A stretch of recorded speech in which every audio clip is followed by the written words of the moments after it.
Schotty's perfect pick for two very specific reasons. I actually did see it as I was physicality. It gets you excited, man. Like, this is and character. This is a special team we're trying to build, and special culture. By all accounts, talk to anybody at the University of Alabama. Realizes what good offensive linemen do. He goes against them every week. Some of the best in the about and so I think that when you see his leadership at a program like that, at a position that he plays, we're not done having pieces like that. The character matters. To lead that group, to be the unanimous leader of the locker room, you have to be nasty. Okay? I'm proud of this pick because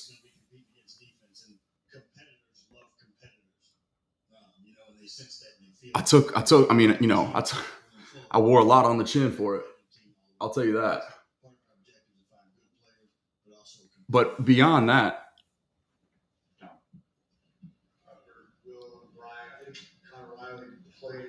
I'm proud that it's the like Schottenheimer's impact, as I've been reemphasizing over and over again, just trying to break it down and objectively analyze what he's saying and how that pairs with what they're doing. The person behind the player was the premise of yesterday's project. Shout out to Jay Glazer, who brought that up. A few hours after I had went live, I made sure that I went back and tried to get that was. Because of their pre-draft press conference, they were very clearly alluding to this over and over and over again. And Will McClay said Schotty's. It was plural. He wasn't referencing what Schottenheimer said right then and there. It had been a concerted effort to make that the priority all offseason long.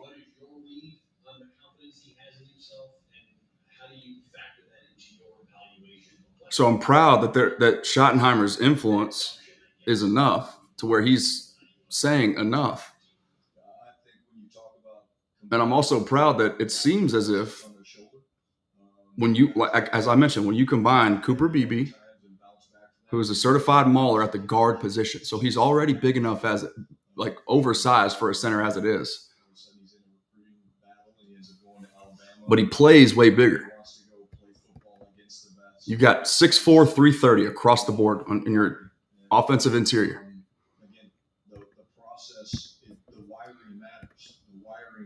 And there he goes again, referencing the wiring. The wiring matters.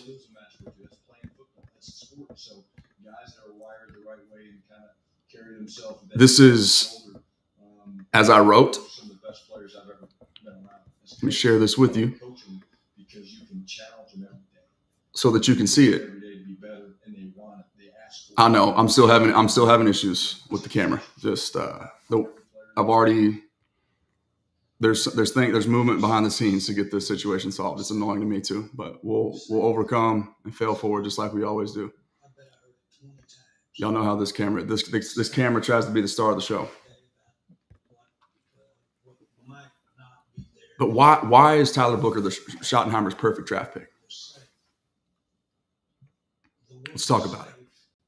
Okay, if you're new here, by the way, I'm Lando from the Lando Show, and this is Sports Below the Surface.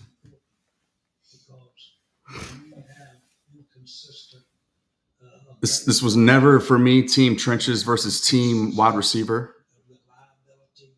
Cowboys Nation was almost at war against each other, the fan base that is, because of preferences, positional preferences. Offensive line isn't a sexy pick. So fans are upset right now, and I understand. I'm very well aware of how dire the need is for playmakers at running back and receiver. We'll talk about a few of them on day 2, or potential veteran trade options that, once again, we've written about. Okay, but turning over every stone, looking into every corner, pant pockets, under the couch cushions, middle console, underneath the back seat, in the laundry. not being complacent. Just because you add bottom barrel free agents, both undrafted and unrestricted, Sadiq Charles was never going to change the reality that it was likely that the Dallas Cowboys would have an offensive lineman as their highest graded player if they were on the clock at 12 and didn't have a legitimate trade back option. Now, this press conference just revealed, I'm listening to it a little bit. I'm trying to multitask here, so forgive me if you can hear a little bit of background noise. I'm trying to get some nuggets, but I didn't want to put this off any longer before we discussed it. So I'll go back and I'll re-listen to this press conference again, and then we'll transcribe it officially tomorrow. But 24/7, 369. All right. This was a commitment to a new identity, guys. And I know I've already had comments. Press conference just ended. So like I said, I'll go back and I'll triple check the comments, but for tomorrow, we'll go live again tomorrow, of course. But they had a trade offer, hard offer, as Stephen Jones directly stated. And they turned it down because that's how much they value Tyler Booker. Once again, the most physical offensive lineman, the most physically dominant offensive lineman in the class.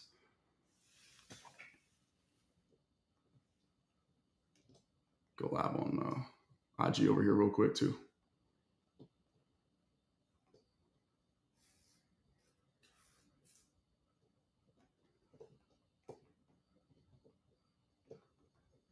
We'll get to some of your comments here in a second too.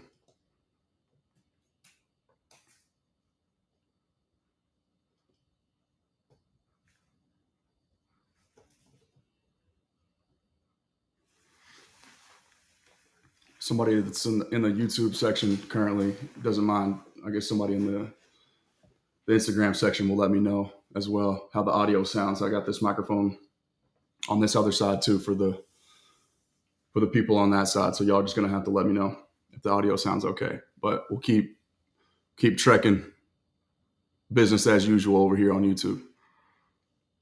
Mic check. Let me know. Tyler Booker, the perfect pick for Brian Schottenheimer's focus on shifting the country club Cowboys culture into a brand new identity. Once again, the perfect pick. The identity founded on two traits. Number one, physicality. Number two, toughness. Character. The leader of Alabama's locker room and football program at the guard position says a lot. But what he does, his superpower, outside of the way that he's wired, which is there's a very specific reason why I hit on this yesterday. After Jay Glazer made a note of it, I doubled down. I'm like, hey, hello, uncredentialed YouTuber over here. We see an eye to eye. You're picking up what I'm putting down. We're smelling what each other is stepping in.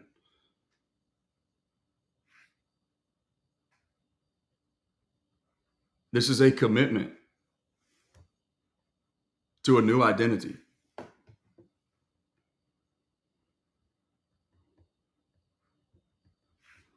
People over there on the Instagram side, make sure you're liking this video and make sure you're sending it to your friends. Because I know Cowboys Nation's in a frenzy right now because we didn't take a skill position player. The world is not ending. Trust me.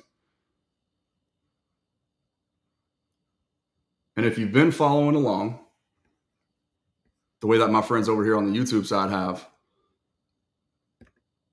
with me, then you would have known that this was coming.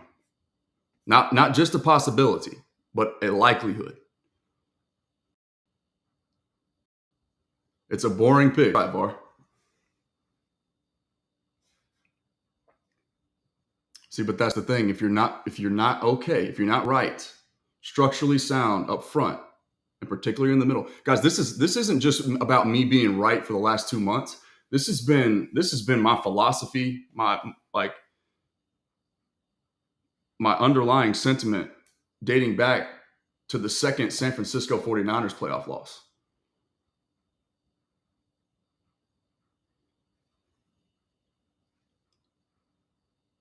This is a commitment led by Brian Schottenheimer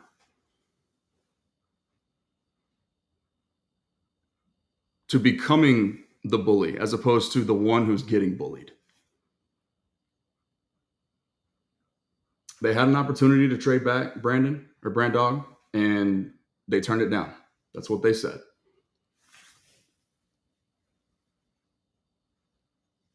It's hard to trade down, right? Because who are you trading away from? It's got to be something significant to get immense value. And that significant is usually the quarterback position. And that's the most important position. That's why teams overpay to go up and get it. And you force them to do that. But Schotty's perfect pick, the guy whose two superpowers are character and physicality, that was going to be tough to move on from. And I'm glad they didn't.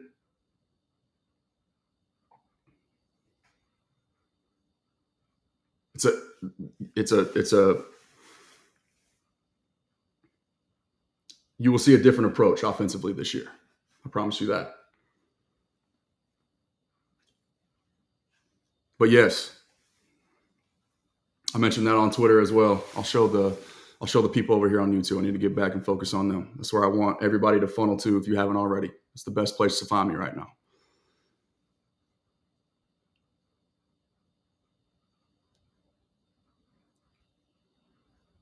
David Colazzo over here clearly has no idea what he's talking about. He doesn't know me. He must be new here.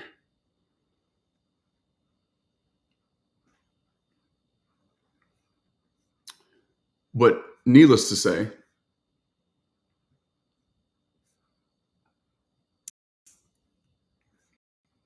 I would highly encourage everybody to go and watch the video that myself and Lou from Lou's Takes talked about 2 weeks ago,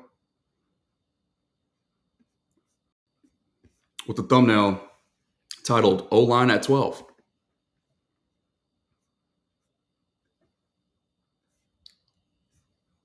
This one right here. Would strongly encourage that. Lou is an offensive line expert, in my opinion, relative to your casual or your average football fan. This guy is an expert.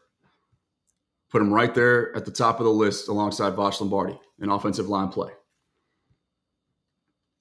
52 minutes worth of philosophical discussion, off-season understanding, breaking down the free agency additions, but most importantly, why I felt the way that I felt about the position, even when most Cowboys fans would have told you, no, it has to be a skill position player. And when I say most, I mean that very literally.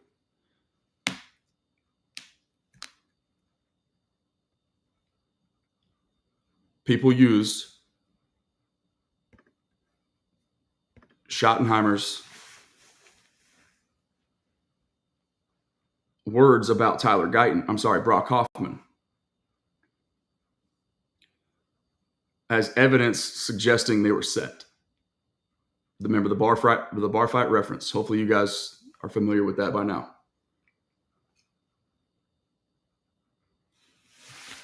Bar fight. Would never bet against Brock Hoffman. If I'm stuck in the back of a bar and I got to fight my way out, that's the guy I want next to me. But then follow the moves.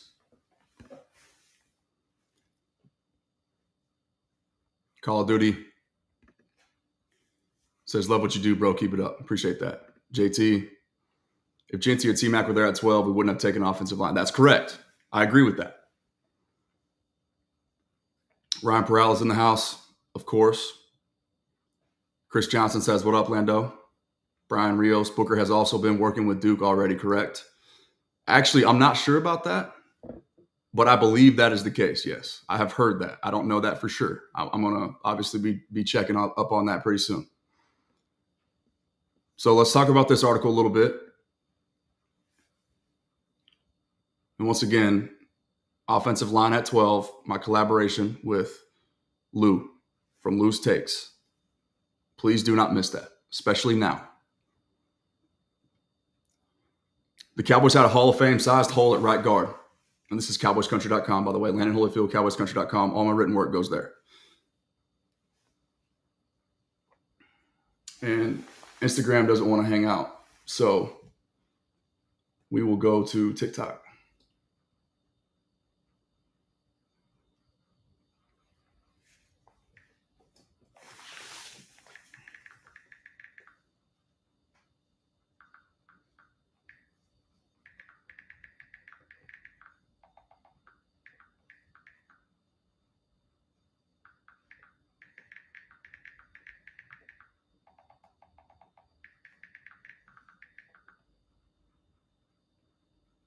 Boom. Booker, in my opinion, obviously, but most people agree, the most physically dominant offensive lineman in the entire class, a relentless, tone-setting people mover with 324 pounds of bad intentions. His lateral agility may not be elite. I know a lot of people question that, especially with added context, considering, wow, the DC universe is popping right now. I didn't even know that was a thing tonight, but Lou, speaking of Lou, one of the guys, he's one of the members of this panel here. They got a whole squad of Avengers on there. That's crazy. Does it say DC Universe? Yeah, Dallas Cowboys. Yeah, that's cool. A lot of pin and pull. It's a power run scheme, clearly. Right, we knew that just by tea leaves, but also the words, what they were saying, right?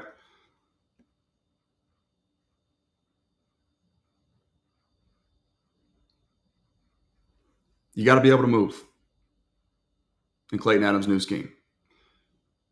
But Schottenheimer has also been very, very loud about modifying your scheme to your personnel.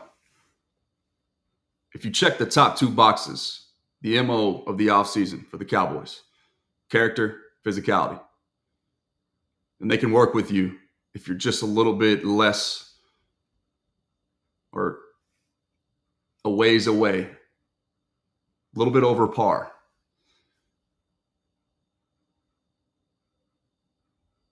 For all my golf people out there, with your athleticism.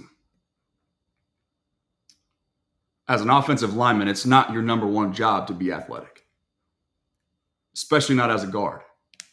You're the strength of the operation. The center is the brains of the operation. The tackles are the athletes, traditionally speaking, of the operation. Fans who want to say that this is not I want to address this too, because it was brought up, the question was posed on Twitter. So I want to make sure I touch on it. Because it's a fair argument. I could definitely see where somebody would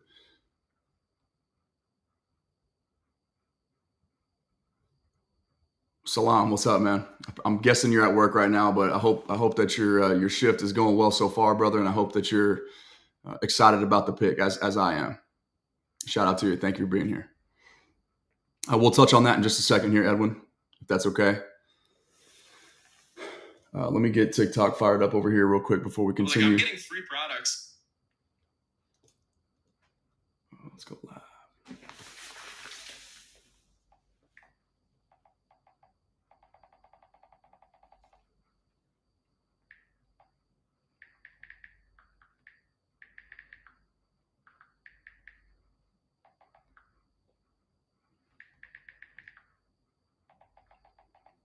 Let's go. Cowboys draft.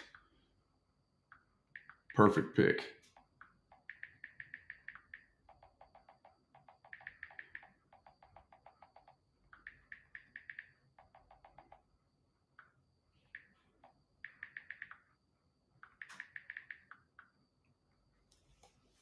Haven't been live on TikTok in a little while. Need to make it a point to be more consistent with that too. So we'll work on it. Promise you guys that.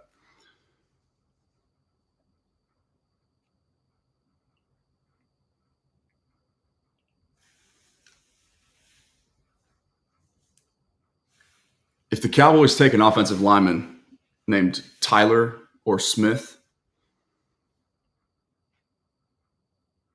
there's a pretty good chance they have a pretty interesting history of working out pretty well for him. So, all right, looks like we are officially live. People starting to pour in a little bit over here on the TikTok side of things. Strongly encourage each and every one of you who can, if you can swing it, head over to the YouTube side of things. It's the best way to communicate for me to see your questions and also be able to answer them. Tyler Booker, though, the perfect pick for Schottenheimer. And let's continue along just with my general thoughts. This was about violence. It was about having an edge. It was about finally drafting a player who plays with the exact same chip that the Cowboys have lacked in their biggest games against playoff caliber opponents.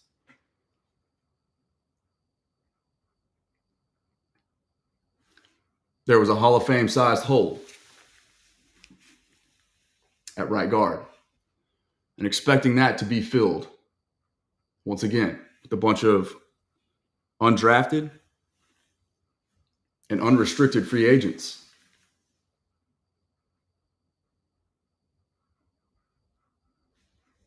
was never going to be, let me just say, without doing your due diligence, was never going to be enough. Okay? I know what they said about Brock Hoffman for the TikTok people just getting in here. I'm going to touch on this one more time, just very briefly. His words on Brock Hoffman were real. Would never bet against him.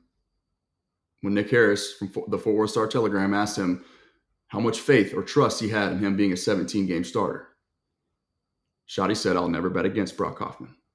And then, without hesitating, without blinking, he went on to say, "In fact, if I was stuck in a bar fight and I had to fight my way out, that's the guy I want next to me." But guys, we have to remember, okay, this is not just an undrafted free agent. It's not a knock on Brock Hoffman. He's a fan favorite for a reason because he plays with a level of tenacity that, let's be honest, I've been excited about or improving upon, that I've been eager to improve upon.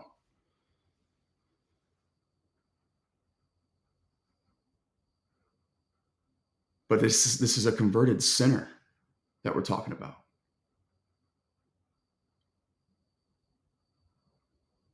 A guy like Tyler Booker who majors in moving people, the human forklift, much like Cooper Beebe, much like Tyler Smith.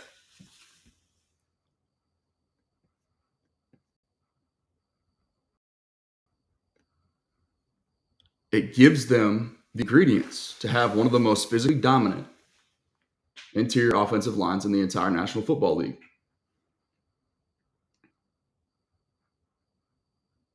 It's why I've been writing about it since early March. So I've been talking about it on YouTube for over 2 years. They tried to trade back, Alan. Or I'm sorry, another team tried to trade up, but they didn't like the value that they were getting. It wasn't enough to sway them off of how they felt about Tyler Booker, excuse me.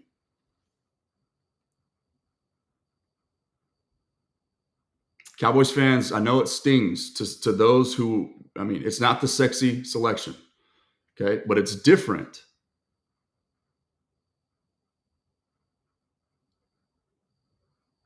Because Tyler Guyton, his superpower is not the same as Tyler Booker. Tyler Guyton was not Schottenheimer's selection. Tyler Guyton was not the unquestioned leader of the locker room at TCU or Oklahoma.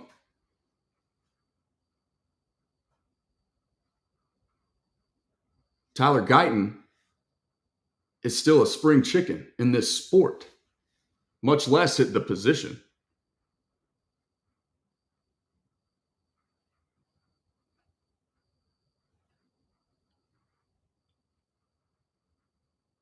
Tyler Booker, on the other hand,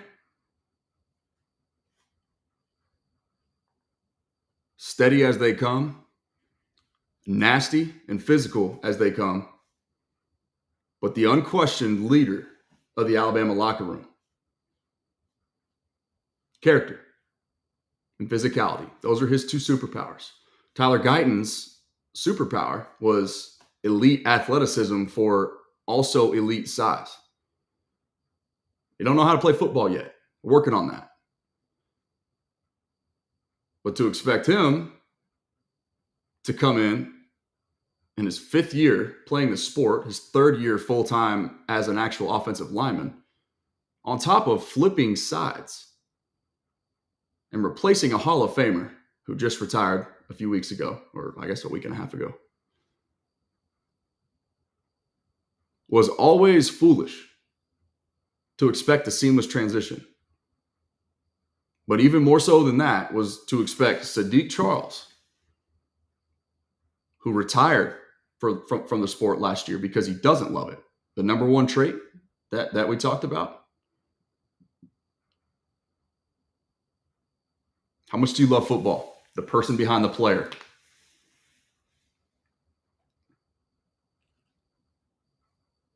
Tyler Guyton's going to play left tackle. He's going to get every shot to win it. Schotty just said that. But as he should. Okay, I mentioned. What's good? What's good, Liddell?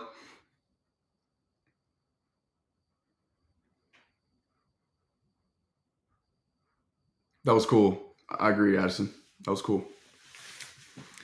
But the thing with Tyler Guyton, right? And then we'll get back to Tyler Booker some more.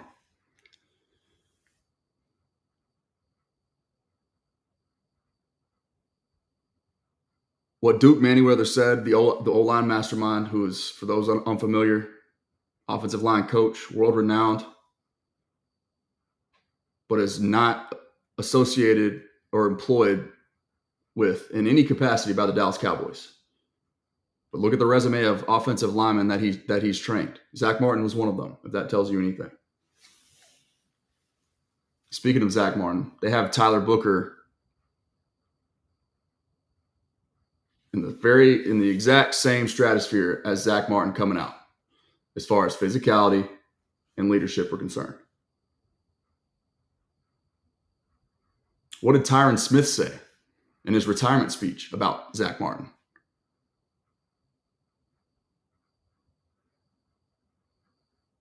He got leadership from him.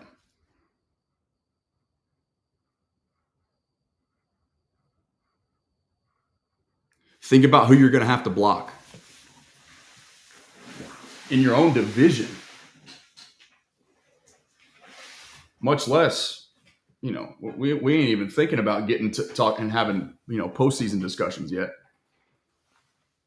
NFC championship discussions yet. Super Bowl title discussions yet. We ain't even thinking about that. Look within your own division.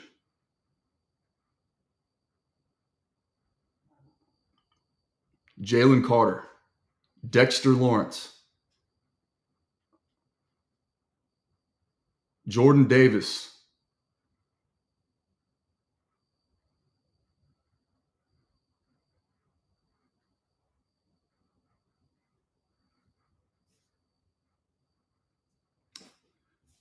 don't rule out a trade either. There's legitimate smoke as far as that discussion is concerned. For either a corner or a wide receiver 2. You could absolutely make the argument that corner is more of a dire need of a position for the Cowboys right now than wide receiver and running back. Absolutely. You can make that case without question.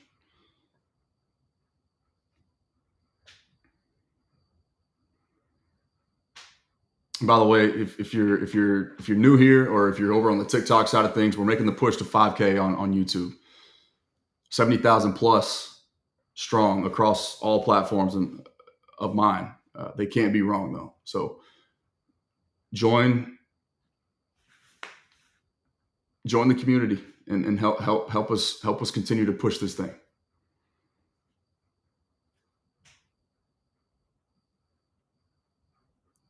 Means of support in the description of every YouTube video that I post. You can figure out how to support me outside of just obviously the bare minimum, which is the best and also the cheapest way to support is liking the videos or sharing it with a friend.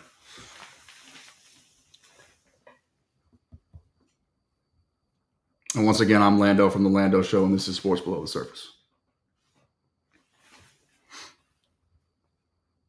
This was a culture pick, guys.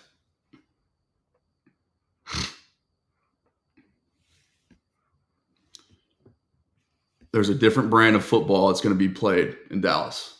And Schottenheimer's fingerprints are all over it. Check out the comments over here on the YouTube side. See what y'all talking about.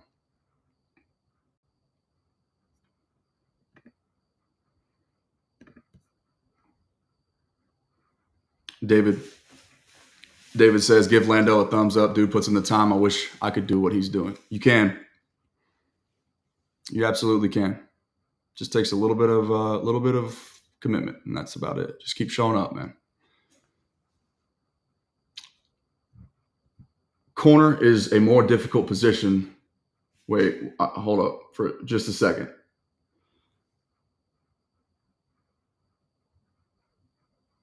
I'm seeing an Archie Manning comment.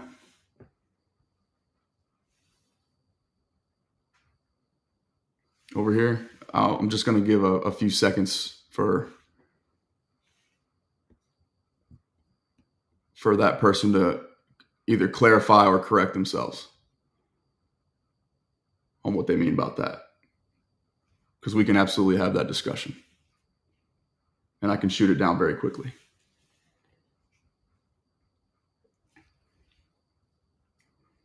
Truth says, love the pick. Go Cowboys. Shout out to Truth. And since he's here, this is the truth for the true fans. So thank y'all for being here. And Truth, you're in the right place, my friend. The grandpa. Yeah, man.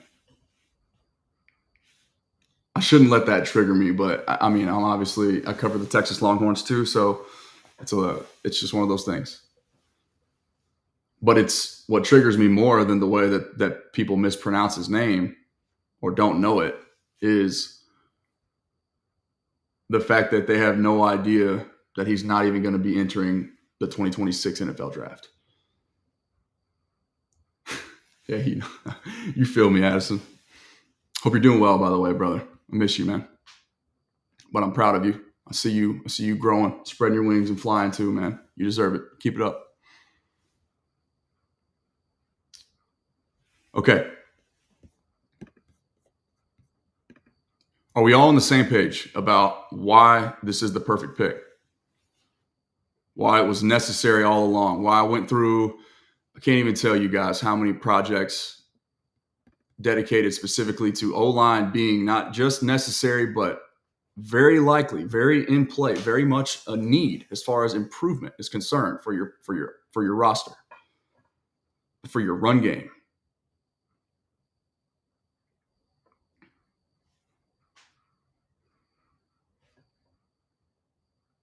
Who did the Chiefs end up taking, by the way, at 32?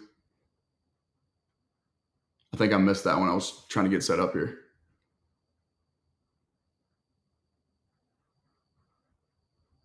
They took Simmons. Okay, good for them. Good for them. So right here, YouTube side of things is seeing exactly what I'm talking about. That's the beauty of and the benefit of being over there, guys. You can see visuals. You can follow along a lot better, I think.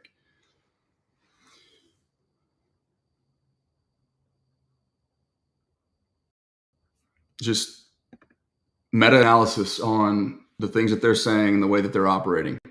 They say what they say about Brock Hoffman, but then they go and bring in Sadiq Charles. They go and bring in, Robert Jones. They go and bring in, what's my guy's name? Adeniji from free agency. And then they're bringing in all kinds of first-round projected offensive linemen as visits. And then we're finding out Albert Breer, the last 2 days. Hey, watch out for Gray Zabel as a dark horse name for the Cowboys. A couple others. I think it was Nick Harris who I first saw that reported from the Fort Worth Star Telegram. Cowboys are enamored with Josh Simmons.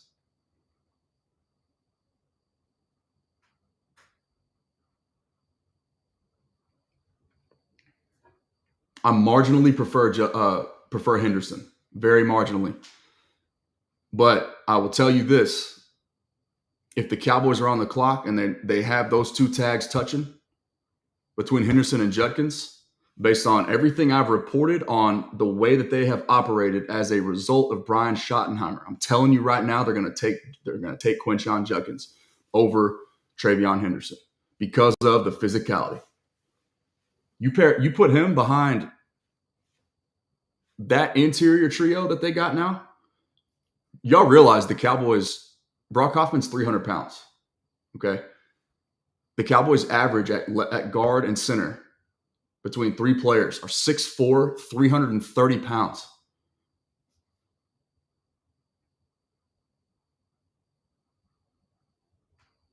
And thank you for letting me know, for having my back on that, Addison.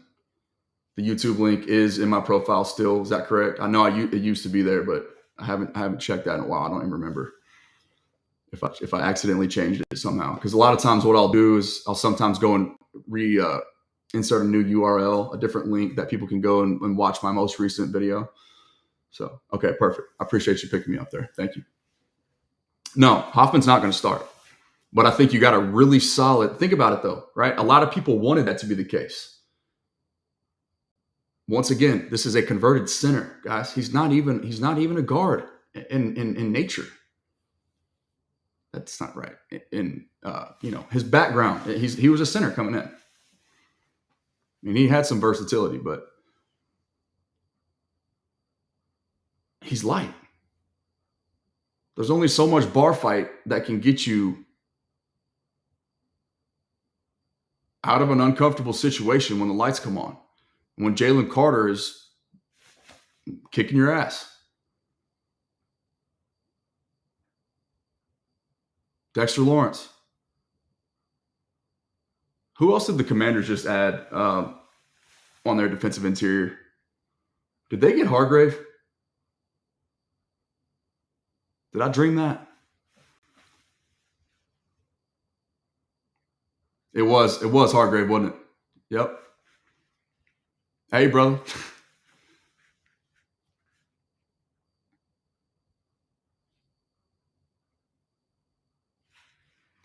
You better be able to control A gap. I think Walter Nolan's still on the board, if I'm not mistaken. Like I said, I went for a walk to sort of walks help me like clear my head a little bit, and like just it puts me in the perfect flow state almost. Just like I feel like I can think so clearly. I love to go on a short little walk right before I go live. Kind of helps me think. But maybe, I don't know. I feel like he got taken, but I can't remember the team. So somebody in the comments will pick you up. I don't think he's still available. Did I expect our first round pick? Yes, I did. I have. Okay, so so I'm not just saying stuff here. I'll back it up with my work. I did the work already, guys, long time ago, and I've been doing the best that I can to continue reinforcing my opinion and why I believe so strongly in it. YouTube can see it over here.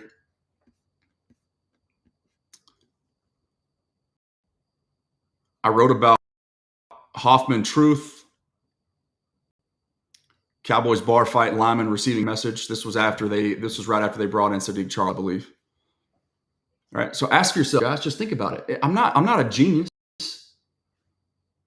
I'm just doing my due diligence, just like the Cowboys were assessing their offensive line situation. Tea leaves, meta-analysis. If they're continuously bringing guys in, if there's a 5-man competition at right guard, that should tell you that they don't think that they have a right guard yet. Amari Cooper's not happening. It's personal with that situation. It's not happening. keep an eye on. I know R.J. Harvey. Or I'm sorry, Quinshon Judkins and Travion Henderson are the popular running back names right now on day 2. They're national champions. People, they're household names, right? R.J. Harvey is every bit as talented as those two guys are. Damian Martinez is every bit as physical as Quinshon Judkins is. Okay, Rashard Smith has the home run ability from SMU. This is probably a day 3 pick. As a receiver, a pass catcher, much like Travion Henderson. Travion Henderson, though, one of his superpowers is pass pro, like stud in that department.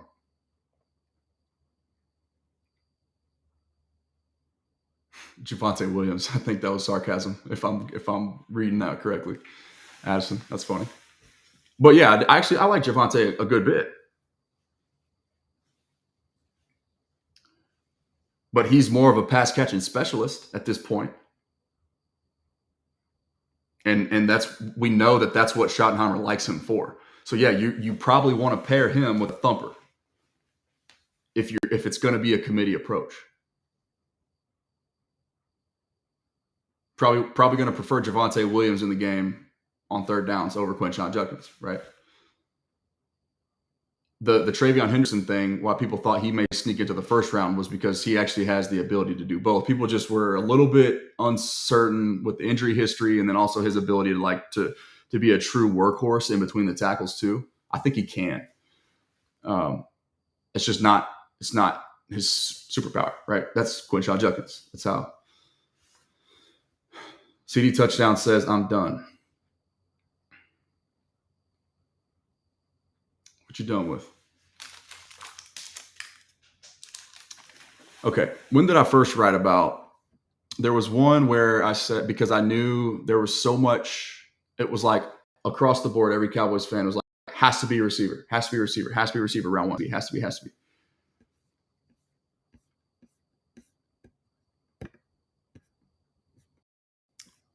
March 31st.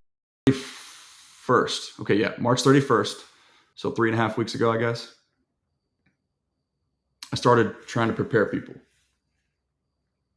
for the reality of this. This was before they brought in Sadiq Charles and Hakeem Adeniji, by the way. And I still maintain my same position. Why? Because those guys do not move the needle.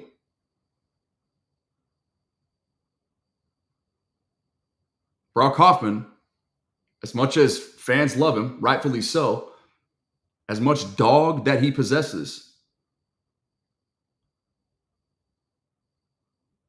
relative to Tyler Booker, has a very, very, very significant physical restraint. Wide receivers to keep an eye on tomorrow, guys. I've seen this question a lot, so I'll go ahead and we can start transitioning into that a little bit. Kyle Williams is a name to know. Round 2 or 3. Torrey Horton is a name to know. Jaden Higgins is a name to know. Jalen Knoll, same school, Iowa State University, is a name to know. By the way, I think the guy who has, in this class, who has the best chance of being what people think that Teteroa McMillan is Jaden Higgins. Jalen Knoll, I think he's a more polished Luther Burden, personally. Savion Williams is more of a project. So I'm not sure he goes day 2. I think somebody's going to fall in love with, if you're unfamiliar with who Savion Williams is, guys, think of, he was actually one of the first articles that I wrote about. Definitely the first breakdown, pre-draft prospect breakdown. But I called him a 6'4" Debo, because he was a receiver at TCU who pretty much ended up becoming their running back one down the stretch, just because he's that freakish of an athlete. They had, they were struggling offensively, so they were just like, you know what? Instead of having to fight to put the ball in your hands every single time, worrying about either quality pass protection, a good route from him, who's an unpolished route runner, or an accurate ball from the quarterback, let's just hand it to you and let you go make magic. And that's exactly what he did.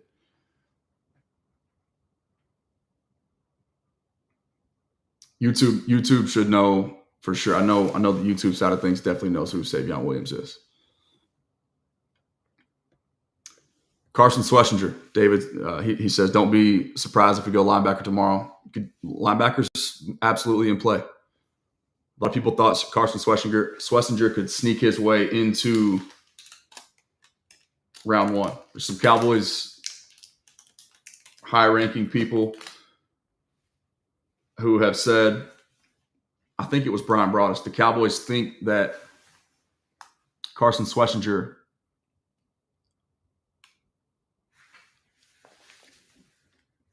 is Sean Lee. Big fan of Cam Scatterbo. I watched him almost single-handedly beat Texas. How could I not be?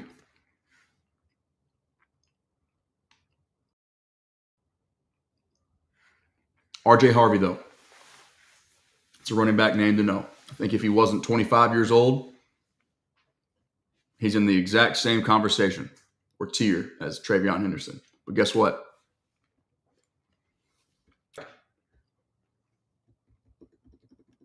For a non-first round selection, without having to worry about picking up the fifth-year option, you take R.J. Harvey, let him go just be the savage show, just playmaker that he is. And for lack of a better term, forgive me for this, but running his ass into the ground. He'll be 28 when his rookie contract expires, and then guess what? You do it all over again.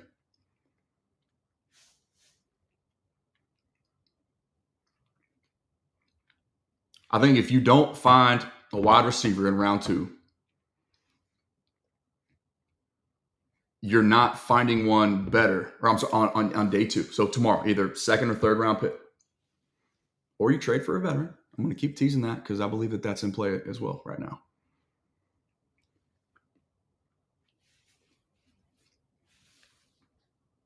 But you go, if you don't get a receiver tomorrow, you're either trading for one or you're not drafting one.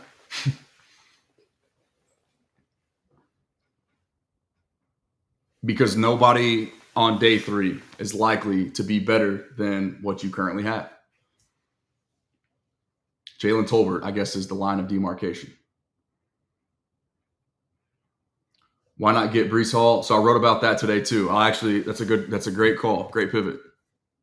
Let's talk about that. If you're unfamiliar, Breece Hall picked up some steam today prior to the draft beginning. Earlier this afternoon, Josina Anderson, NFL Insider, confirmed that the Jets are actually interested in trading away Breece Hall. Okay, why would they do that? Well, entering the final year of his contract. So he's on an expiring deal. Running back, as we just discussed, the most replaceable position. Very necessary to have a difference-making one, and Breece Hall is absolutely that. But, an injury history, a little bit. But then you're going to have to, it's a rental. It's a 1-year rental before you have to go talk about paying for him again. The reason why not, though, to be direct and as palatable as possible, is because this is such a loaded running back class. And I'd much rather have Travion Henderson or Quinshon Judkins or R.J. Harvey or Cam Scatterbo or, no, I'm forgetting a couple names, Damian Martinez, Dylan Sampson, all those guys for 4 years than Breece Hall for 1. Right? But now let's just dig a little bit deeper. Why did it catch as much steam as it did? Right? Because I just shot that down so seamlessly. Well, because Clarence Hill picked that up after Breece Hall tweeted this emoji. the fingers crossed emoji. Okay, those two timelines synced up perfectly. When Josina Anderson's report came out, Breece Hall sent the emoji, and Clarence Hill, longtime insider for the Dallas Cowboys, who currently is with DLLS Sports, said he quoted that tweet and said something is in the works. Aaron Whitecotton let the Cowboys know. Aaron Whitecotton, by the way, is the new Cowboys defensive line coach, and he was formerly with the New York Jets. So he was one of Breece Hall's coaches last year. So I'm not sure where Clarence, what he's drawing from. He's obviously talking to people, but he was also I'm not even going to go there. It's not about that. It's not what it's about. Clarence is awesome, though. Okay? Make no mistake about that. And as I mentioned yesterday, he brings a lighthearted, childlike energy that's so and I do not mean that in a demeaning way whatsoever. What I'm saying is that I love it. I got 2 kids of my own, one on the way.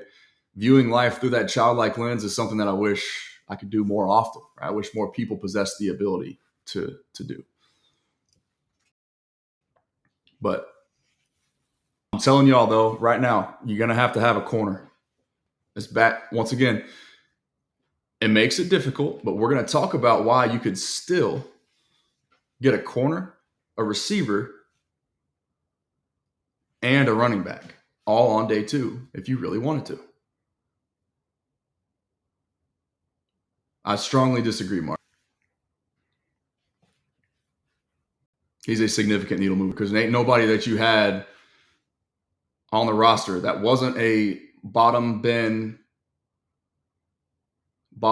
barrel, undrafted or unrestricted free agent that has the college resume that Tyler Booker does. Robert Jones does have the size, but he doesn't have the pedigree.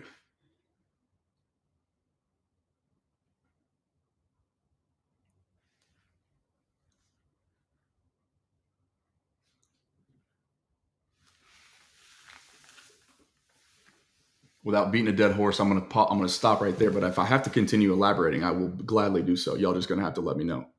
But I think y'all get the point by now. Why I've been writing about this and talking about this for as long as I have.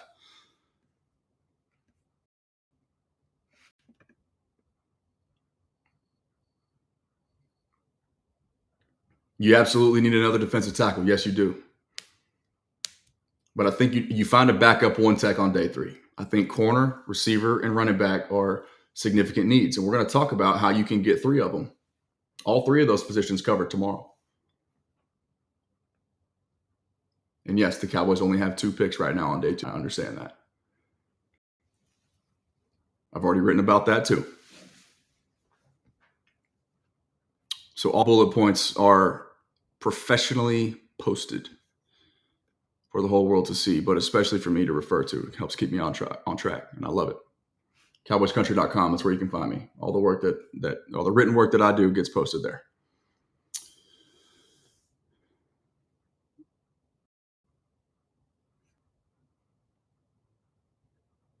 But in short, for Breece Hall, trading Hall means that you're paying him twice. You're paying for him twice, basically, because you got to give up capital to acquire him. And I said maybe the most likely, the only logical scenario I see is like a day 3 pick swap. So like the Jets give up,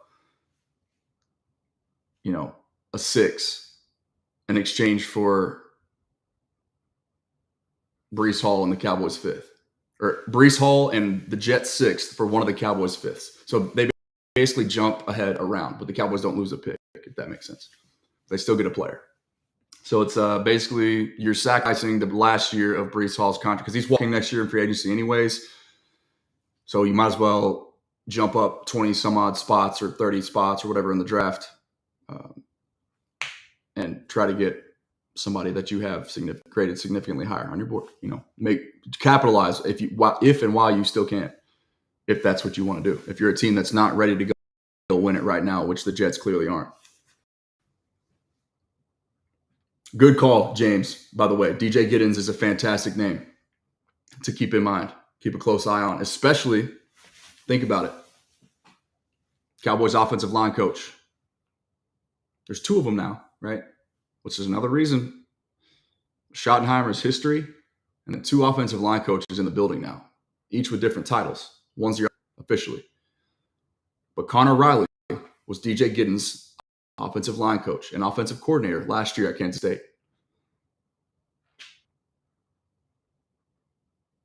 I'm not trading for Hall personally. No, I'm not. Unless all I'm doing is just swapping 6s and 7s. Or even swapping 7s, depending on I don't want to waste my time right now going through where the Cowboys currently are. I don't think it's going to happen, so it's not that big of a deal. I love the talent, but it's not, to me, I'm not going to trade for it when I could draft one. Big fan, Giorgio. I'm sorry that you're just now late. I wish I could go back and elaborate again, but you can watch the playback on YouTube and catch everything. YouTube.com/The Lando Show. Same as you see it on here. Okay, let's talk about the package.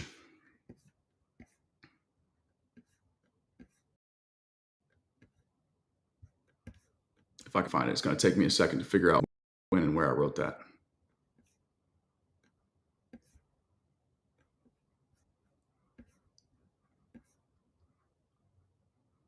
I mean, I could always just do the exercise again.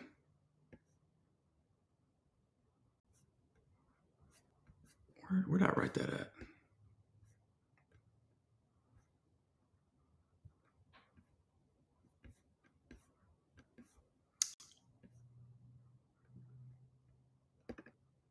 Maybe this is it right here. Cowboys boldly announced 4-word trade plan for the NFL draft.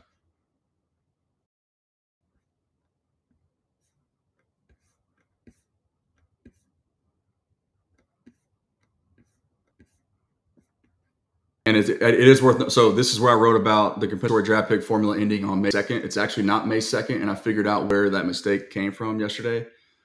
The date that the article that I was referring to was published was actually posted on May 2nd of last year. But the actual date is April 29th. So here, just a couple days after the draft ends, any outside free agent no longer counts against the compensatory draft pick formula. If I'm speaking Mandarin or Spanish to you with regard to what that means, it's very important. It's very significant for the way that this team goes about their team building. Please go read what I wrote about that. And it'll answer all your questions for you about the comp pick formula, when it ends, which is April 29th, and why that's significant.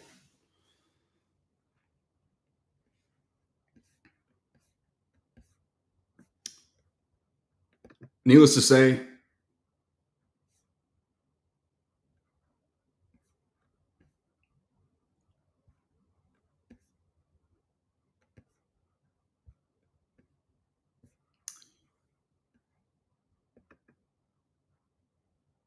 here it is right here. I just found it. How Jimmy Johnson can fix 2 Cowboys trades.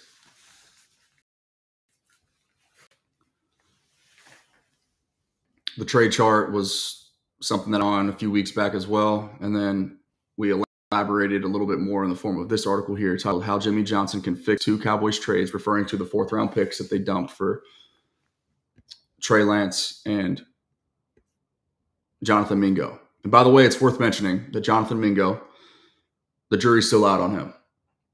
Okay.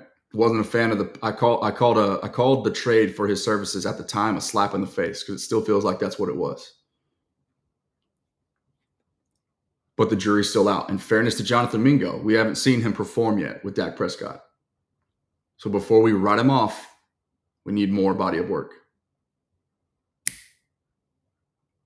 Alec Ayumenor, I believe, is who you're referring to, Mark. My light just went off. That means it's probably time to sign off. Yeah, I can turn it back on real quick here. Hold up. remote at?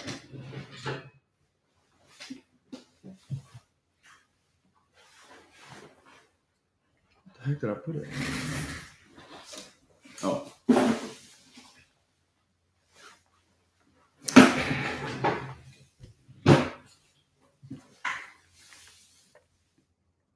Yeah. Corey's on it. And yes, I'm in on Luther Burden, by the way. Tantalizing talent, but there's question marks. Remember, people weren't sure about how much he really loves football. And if that's actually the case, if the Cowboys are concerned of that, he's off their board. Jerry trying to shut me down. Maybe so. All right, so here's how the Cowboys could select a corner, a receiver, and a running back tomorrow. I think, like I said, as dire need as any position, because of the difficulty, it's a reactionary position, and the rules are set up for corners to fail. Okay, so you got to find supreme talents, and even the best talents, they go through these massive roller coasters because it's just the odds are stacked against you, right? So to get a true difference maker, you better be looking at round 2 for that.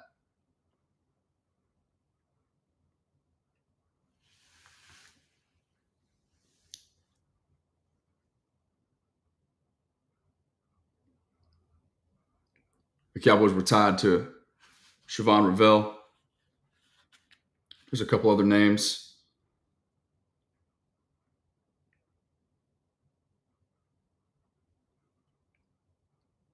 Mike Fisher reports that the Jalen Ramsey money could work. Actually, he's you could get out after next year, basically. Post June 1 him and be fine. It's not much of a burden to your salary cap situation whatsoever. And by the way, if you follow me closely too, you know how passionate I am about the salary cap and how cap hell in the general sense does not exist, and how the salary cap for today in the present is a myth. I touched on that a minute ago about the Ohio State running backs. Like I said, you can catch everything on the YouTube side of things. That's where I want everybody to be.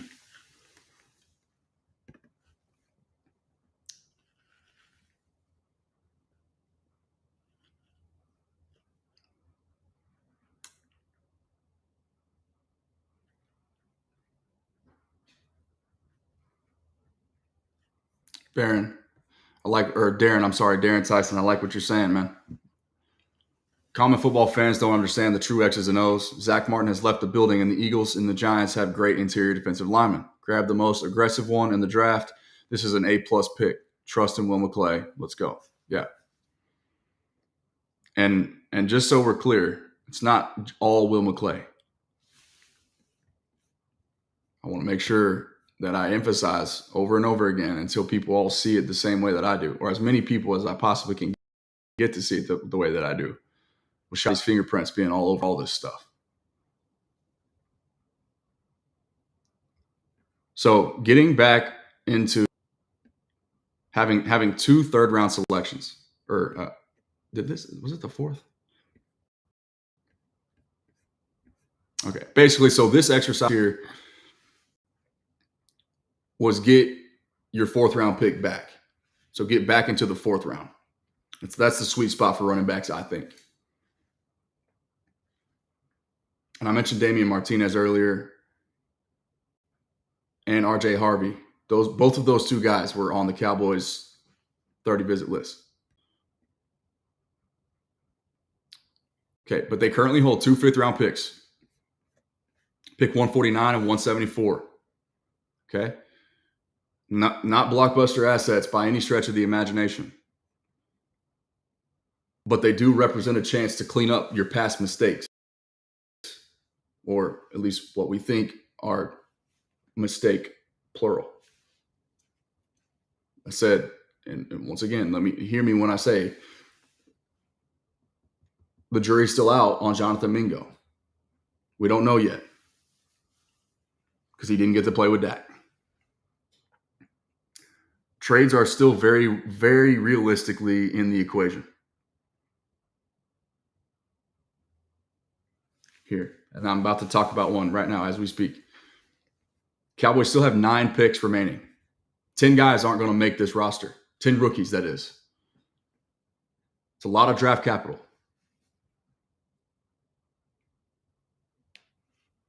Most teams have between 6 and 7 on average. Some have less than that this year.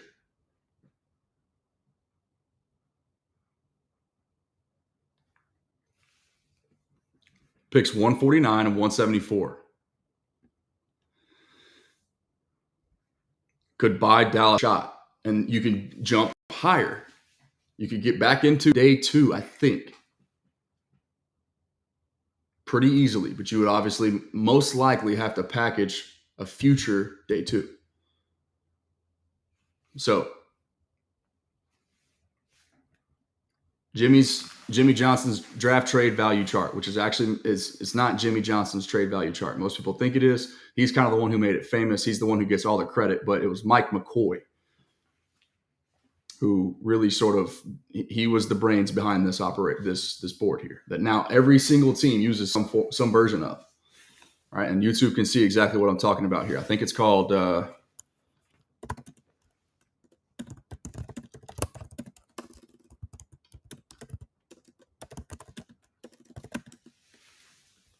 it's from drafttech.com. That's what it is. I always forget. The 2 T's in a row throw me off. But you can see it right here, okay? So you just type in 3-letter team ID, DAL for Dallas, hit submit, and then it gives you every pick that they currently possess as well as the point value that is attached to each pick. Okay, so this is just a reference sheet that most teams use some version of. They have their own ideas, of course, and maybe their own set of adjustments. But this is kind of the baseline for what picks are worth what. Okay, now you're seeing it, YouTube. Sorry, I didn't hit the share tab button yet.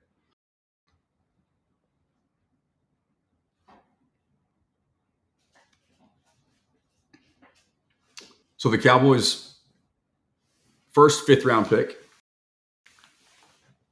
149, is worth 31.8. Their second 5th-round pick 170, worth 21.8 points. Add those up together, and you get, just call it 54. Okay? So that's 54 points. To get from 149 back into the 4th round, which is 54 points of value, the Tennessee Titans currently possess pick number 120, which is right smack dab in the middle of round 4.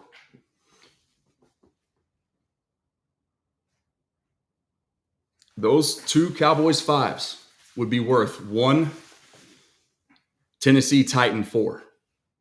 About 54 points of approximate value. Okay, if they really want you to knock their socks off, you can toss them one of your 7s as well to make it even. It's worth 1 point apiece. Or the end of your 6th round, your back end of the 6th round pick 211, which is worth 6.6 points. To make them feel real good about themselves to trade out of that spot. Let's say, just hypothetically, Cowboys go corner round 2 at 44.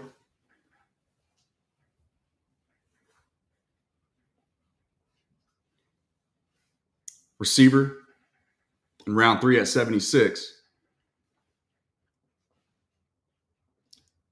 Damian Martinez, RJ Harvey, DJ Giddens, Dylan Sampson, somehow any combination or all of those guys are still on the board in round 4. Cowboys can very easily jump and go get them. If they have to get to the top of the 4th round, they could do that too. Like I said, you could package a future asset in this equation and go take your running back.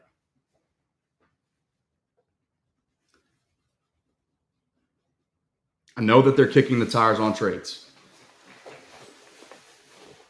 Most likely for a corner.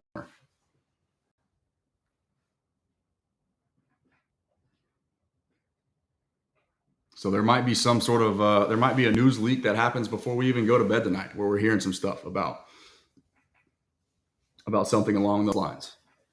Jalen Ramsey makes sense. Could you imagine if you got Jalen Ramsey, Deron Bland, and a healthy Trayvon Diggs? Who knows when?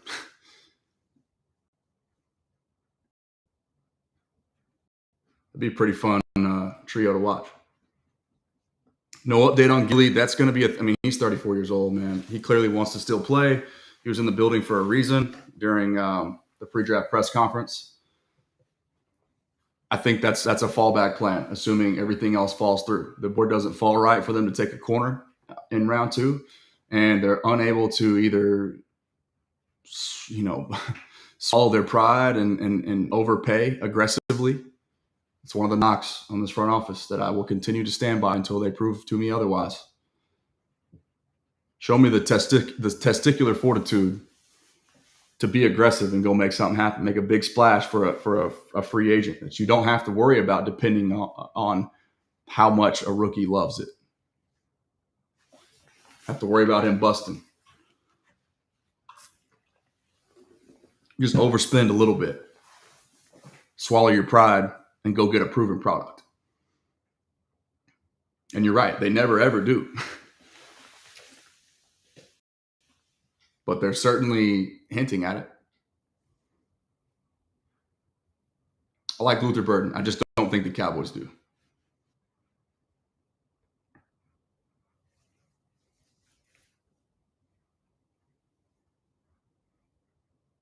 Best receiver still on the board for me, I would say I like either of the 2 Iowa State kids. And I really like Kyle Williams a lot.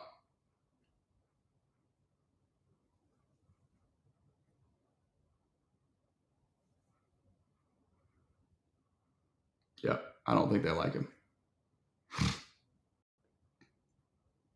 I'm sure they like the talent, but I'm telling you right now, if they have concerns about how much he loves football, he is not going to be where they will have other players in that range, the round 2 range.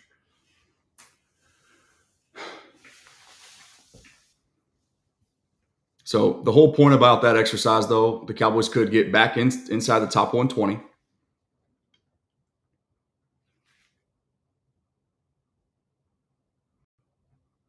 And you'd have 4 picks. And then I gave you some guys who would be available in that range at positions of need, right? Deion Walker, defensive tackle out of Kentucky, was at the time of writing this article was ranked 106th on PFF's big board. But he's got a back issue, so something happens and he slips past 120. Boom. There's your 1 tech solved. Damian Martinez, 30 visit. He's currently ranked 101. Chance he slides. Anais Peebles, defensive tackle, run stuffer out of Virginia Tech. He's currently ranked 115. Then you got the corners out of Kansas, or the state of Kansas, that is, one out of KU and the other out of K-State. Corner Jacob Parrish, once again, the connection to current Cowboys offensive line coach Connor Riley, much like DJ Giddens, is significant. Also, Deuce Vaughn. Shout out to Deuce Vaughn. We'll have that discussion here soon, too. His story's not over. Defensive tackle J.J. Pegas. I don't know exactly how to pronounce that name, but Walter Nolan's running mate. Physical. Plays the run very well. Strong at the point of attack. You got Noel Williams out of Cal at 125. I'm out on Restrepo, personally. You can't be an anomaly. It's hard enough to be an anomaly in one phase or one trait as a receiver. But if you're an anomaly at 2, slow and small, I'm good, dude. I'll let him be somebody else's golden ticket. I'm good on that. Bashul Tootin is another name to know. Had a fumbling issue, much like Jaden Blue, who's also on my list here in this particular article.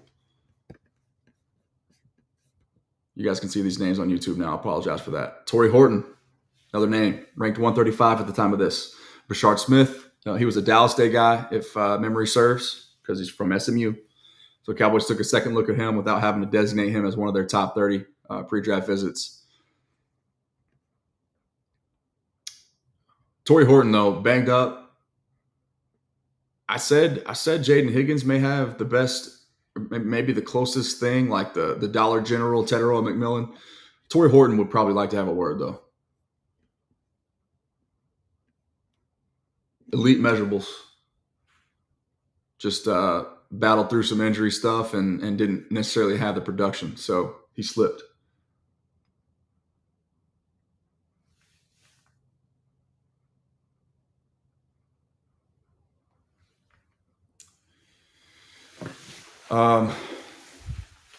Plenty of options, though, needless to say. Beshul Tutin, once again, tantalizing talent. Just needs to hold on to the football. If you can teach him how to do that, you've got yourself one. RJ Harvey, huge fan. Huge fan. I actually called him my favorite value prospect in the entire class. RJ Harvey. Let's watch a little Harvey. I'll pull him up. I don't care if I get a copyright strike. Can have him take out the clip. But just want y'all to have a little fun for a second. Since you can't see me, you might as well see something cool.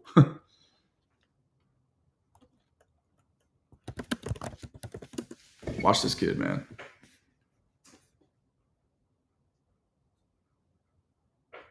I completely forgot. Nobody's even corrected me. We haven't even said Caleb Johnson. That's another name.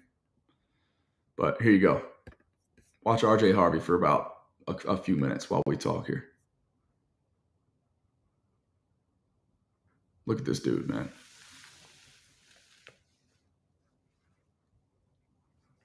The reason he's not talked about in the same breath as Travion Henderson is because he's a little bit older. He's 25 or 24, I think, soon to be 25 years old. But man, does everything you want in a running back. And he's got the ability to hit the home run. If you can play between the tackles physically, you can catch the football, but you can also take the roof off.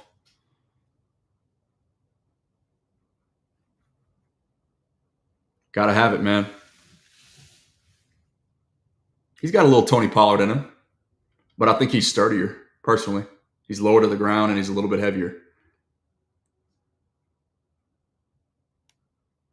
Let me make sure I'm accurate on that. I'm not exactly sure. I kind of forget what he weighed in at.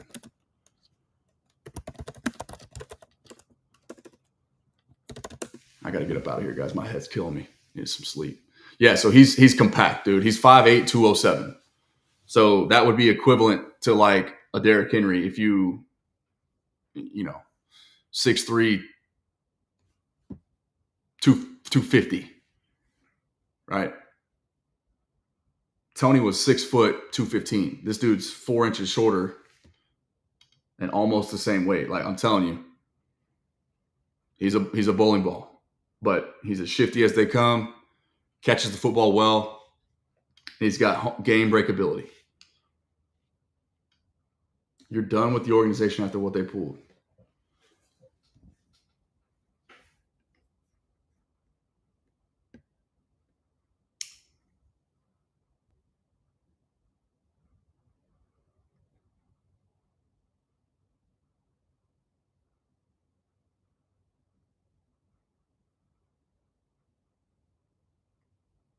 Now, I think Will McClay, did he show up in 2014? I want to say McClay's first draft was Zach Martin. I could be wrong on that, but I'm pretty sure that's correct. Somebody help me out.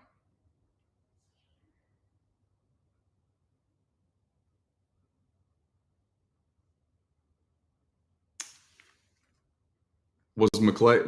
I don't think McClay drafted Tyron Smith, but maybe I'm wrong. I'm not entirely sure.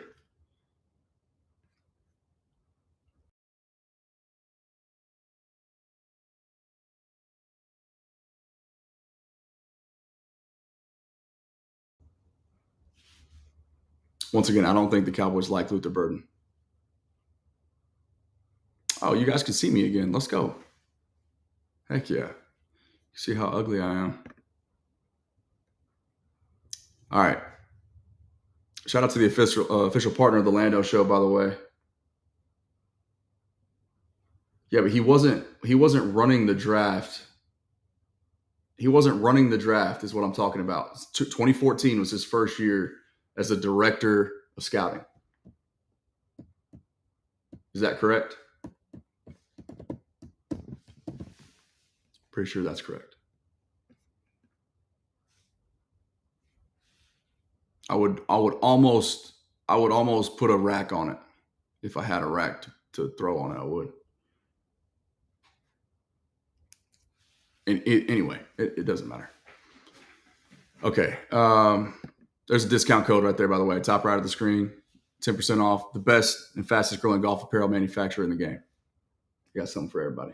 Yeah. Thank you, Jody. Appreciate you, man. Overseeing the draft since 2014. That's right. So he didn't technically draft Tyron. May have scouted him. May have loved him. I'm sure he did. How would you not?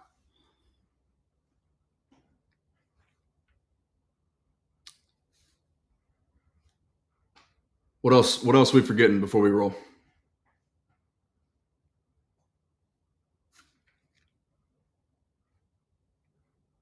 That's pretty crazy.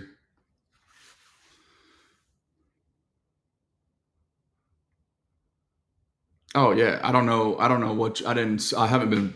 I'm trying to follow along, but for anybody to hate on Will McClay, I mean, I don't think that's warranted whatsoever.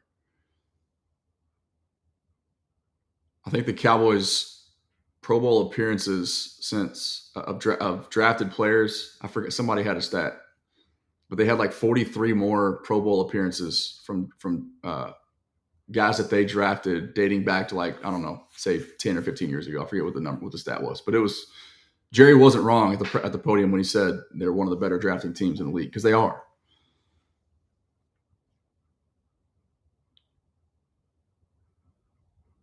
The recency bias is what gets in the way of fans to view the Joneses' scouting ability or McClay's,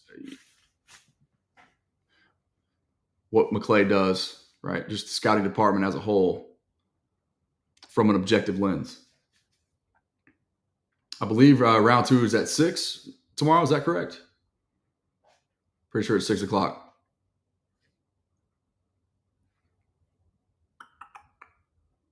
Yeah.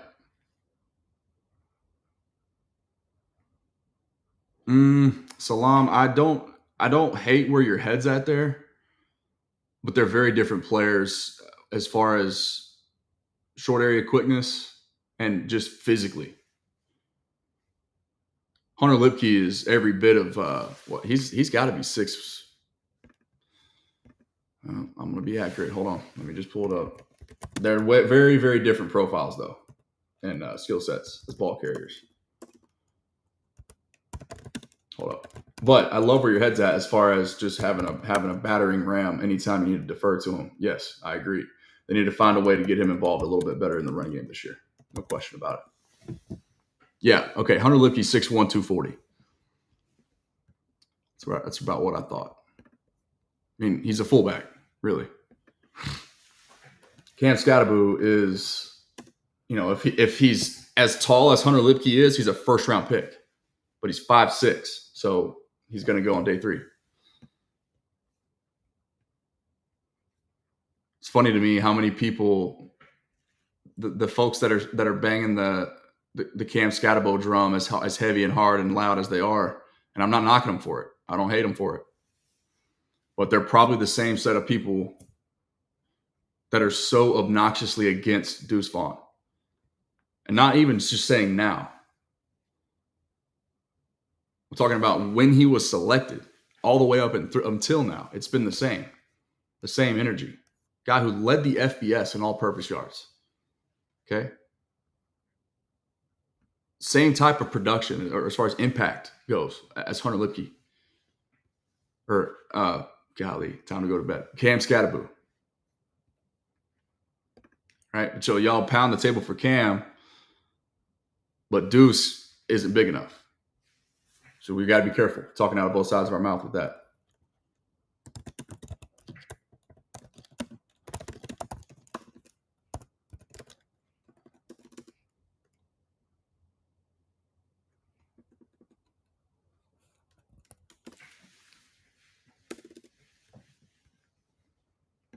Cam's just much bigger, like physically, you know? And he actually tries to kill you, tries to run you over.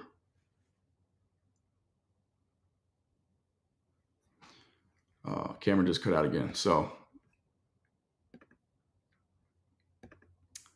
let's go here.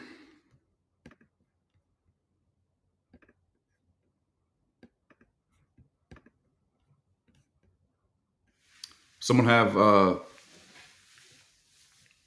Cam Scadaboo's official height for me. I forget what it is. I want to say he's like 5'8", 5'9", which is not 5'6", I understand, but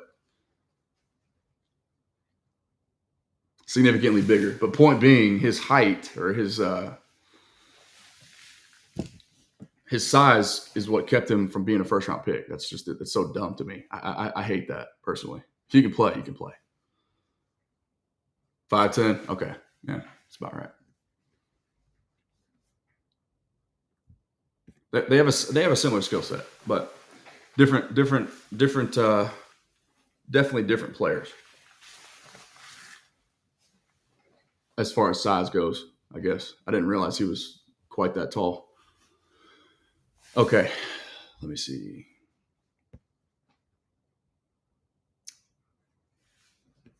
All right, y'all. I think that's it. I'm gonna get out of here. I need to get a little bit of sleep if I can. All in all, though, Tyler Booker, man, once again, just to be clear,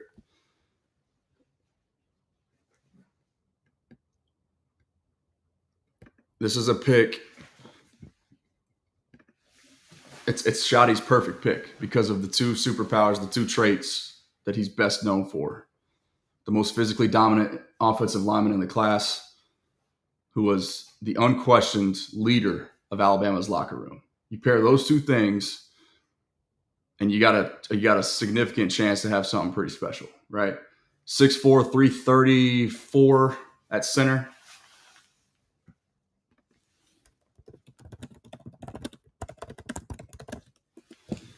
"6'5", 330 at right guard.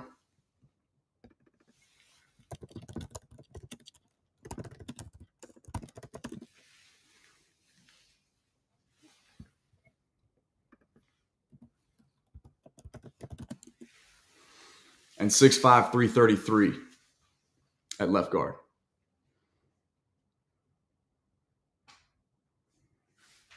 And don't forget about our spring chicken out there at LT, who's 6'8", 335, 340. I don't know what he is now. I think he was about 355 coming out of college, but you're building your roster the right way. The ability to hold up in the cold weather, in the postseason when it really matters. Your ability to control a gap on both sides of the line of scrimmage when teams, especially the ones that you're going to have to see 2 times from your own division every single year moving forward, that have real difference-making ability on their defensive interiors.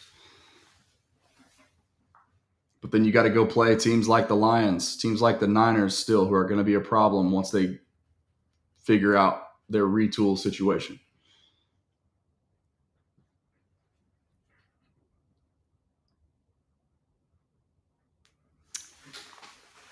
This is Schottenheimer's fingerprints and him holding up his end of the bargain when he talks about influencing the country club Cowboys culture and transitioning into an era founded upon physicality and the person behind the player. Lots more to discuss tomorrow, and we will. Lots more to track. But this one right here is everything that I've been wanting for years and years and years. It's everything that I've been talking about, albeit in the vast, overwhelming minority. Even taken my fair share of lumps in the comment section and, people just challenging my integrity and all those things. That's fine. But I'm proud that the Cowboys did what they felt was best, even despite what the fan base was suggesting. If they listened to the fan base, they would have taken a receiver. Period. But that's not what they did, because they stuck to their board. And they addressed a Hall of Fame-sized hole at right guard, one that was never going to be filled by undrafted or unrestricted free agents, especially not ones, despite the head coach's comments, who used to play center and are outweighed by the three aforementioned interior offensive linemen for the Cowboys now by 35 pounds. We just talked about sizes and everything, but at that position, if that's the one thing you lack, that's the hardest one to overcome.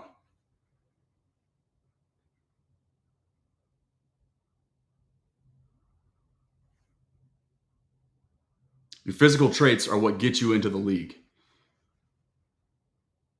Your mental traits are what keep you there. That's what Brock Hoffman has going for him. His mental ability, his tenacity has kept him there. But Tyler Guyton just so happens to possess both. Thank y'all for tapping in with me. Remember, tell a friend where to find me. Make sure you've hit the like button for me before you get up out of here. Get you some sleep and rest easy, knowing that the Cowboys are doing everything that they can under Brian Schottenheimer with his influence, turn themselves into the bully instead of the ones who are being bullied.